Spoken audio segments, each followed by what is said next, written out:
มาเบิ่งการจัดตั้งปฏิบัติแผนวาระแห่งชาติว่าด้วยการแก้ไขปัญหายาเสพติดซกปี 2024-2025 ที่แขวงบ่อแก้วภายในกฎการและควบคุมยาเสพติดห้องตำรวจกองบัญชาการปกสแขวงบ่อแก้วร่วมกับบริษัทจิงเซินยางพาราจำกัดผู้เดียวบริษัทพัฒนาพลังงานชีวศาสตร์ลีฮังบ่อแก้วจำกัดได้ลงโฆษณาเผยแพร่ผลให้ภัยอันตรายของยาเสพติดอยู่3จุดคือโรงเรียนมสบ้านปุงบ้านโพนไผ่เมืองห้วยทรายและบ้านน้ำฟ้าเมืองต้นเพิงแขวงบ่อแก้วโดยการนำพาของทานพันตรีนงประดิษฐ์มณีวงศ์ห้องหัวหน้าแผนกกฎการและควบคุมยาเสพติดกองบัญชาการปกสแขวงพร้อมโดยคณะให้เกียรติเข้าร่วมมีทานอายุต่างหน้าบริษัทจิงเซินยางพาราจำกัดผู้เดียวบริษัทพัฒนาพลังงานชีวศาสตร์ลีฮังบ่อแก้วจำกัดมีอำนวยการโรงเรียนครูอาจารย์น้องนักเรียนอำนาจการปกครองบ้านและประชาชนทั้ง2บ้านเข้าร่วมทั้งหมด579 คนหญิง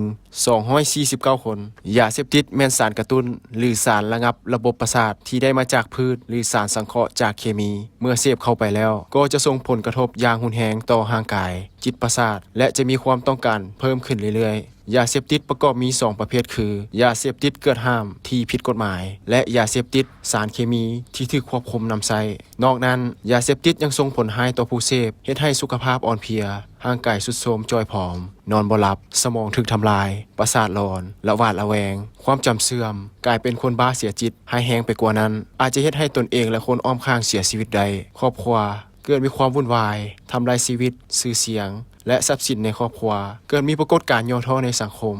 มบ่มีความสงบสุขเป็นอันตรายต่อความมั่นคงของชาติต่อผู้ผลิตครอบครองค้าขายและขนส่งเฮ็ดให้เสียเกียรติเสียอนาคตเสียบทบาทจะถูกดำเนินคดีและลงโทษตามระเบียบกฎหมายวิธีสกัดกั้นยาเสพติดแม้นได้โฆษณาเผยแพร่ผลร้ายของยาเสพติดให้แก่น้องนักเรียนและทั้ง2บ้านได้รับรู้เข้าใจศึกษาอบรมผู้เสพผู้ขายห้ามบ่อนุญาตให้ปลูกผลิตปรุงแต่งซื้อขายครอบครองขนส่งยาเสพติดการมีส่วนร่วมของครอบครัวเช่นให้ความอบอุ่นแก่สมาชิกในครอบครัวศึกษาอบรมแนะนำและให้คำปรึกษาหารือซึ่งกันและกันสังคมต้องมีส่วนร่วมโฆษณาเผยแพร่ผลร้ายของยาเสพติดสร้างกิจกรรมต่างๆเพื่อส่งเสริมให้ห่างไกลจากยาเสพติดมีการพัวพันร่วมมือกับภาคพื้นและสากลเกี่ยวกับการควบคุมสกัดกั้นและต้านยาเสพติดด้วยหลายรูปการจากนั้นทางบริษัทจิงเซินยางพาราจำกัดผู้เดียวบริษัทพัฒนาพลังงานชีวศาสตร์ลีฮังบ่อแก้วจำกัดก็ได้มอบอุปกรณ์ประเภทปึม